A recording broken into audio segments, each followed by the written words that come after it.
হয়ে যায়। মা এক অক্ষরের শব্দ হলেও এর মাঝে লুকিয়ে রয়েছে বিশ্বের সবচাইতে নিরাপদ আশ্রয় আর অকৃত্রিম ভালোবাসা। মা হলেন এমন এক ব্যক্তি যিনি অন্য সবার স্থান অনায়াসে নিতে পারেন, কিন্তু তার স্থান কেউই নিতে পারেন না। আমরা কি কখনো দেখতেছি? তারপর তোমার সাগর পাড়ে গেছিলা? পৃথিবীর সবচাইতে দামি এই মায়ের সঙ্গে কোনো কিছুরই তুলনা চলে না। যার মা নেই সেই একমাত্র বোঝে মা হারানোর যন্ত্রণা। নিজের এই ধরনের যন্ত্রণার কথা নিজের ভক্ত অনুরাগীদের উদ্দেশ্যে শেয়ার করেছেন বাংলাদেশি চলচ্চিত্রের জনপ্রিয় অভিনেতা আরিফিন শুভ। জানুয়ারি মাসেই মা হারিয়েছেন ঢাকাই সিনেমার জনপ্রিয় এ নায়ক।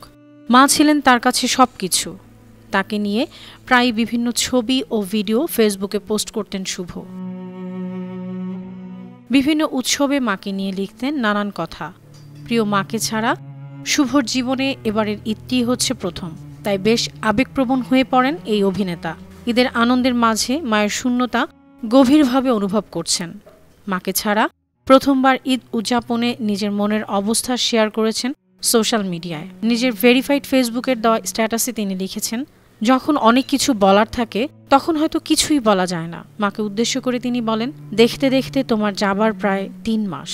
এখনো বোঝার চেষ্টা করছি যে কি হলো আসলে। আমি কি ঘুম থেকে উঠে দেখব তুমি পাশের রুমটাতেই আছো?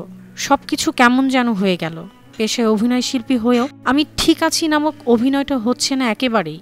চেষ্টা চলছে। ঈদের স্মৃতির কথা মনে করে শুভ লেখেন, তোমার শাড়ি দিয়ে পাঞ্জাবি বানিয়ে পড়েছি এবারের ঈদে। মা, যখন তোমার সাথে দেখা করতে যাচ্ছি নিচে গার্ডরা বলল, এটা আন্টির শাড়ি না স্যার? ভালো লাগলো এই ভেবে বিল্ডিংয়ের গার্ডরাও তোমাকে এই 8-9 বছরে নোটিস করেছে। ঢাকাই চলচ্চিত্রের এই জনপ্রিয় অভিনেতা মাকে উদ্দেশ্য করে আরও লিখেন, এবার তোমার গলার চেইনটা নিজেই পরলাম, কিন্তু আমাদের ওই কমেডিটা করা আর হলো না যে আমি চাইবো আর তুমি বলবে নে, কিন্তু খুলে দেবে না। তোমার সাথে কত গল্প করা হলো না, আর হবে না। ঈদ মোবারক মা। পৃথিবীর সকল মাকে ঈদ মোবারক। শুধু স্ট্যাটাস দিয়েই নিজের আবেগ প্রকাশ করেননি এই অভিনেতা। মায়ের শাড়ি কেটে পাঞ্জাবি বানিয়েছেন। সেই পাঞ্জাবি পরেই ঈদের নামাজের পর ছুটেছেন মায়ের কবর জিয়ারত করতে। News desk, 52 TV.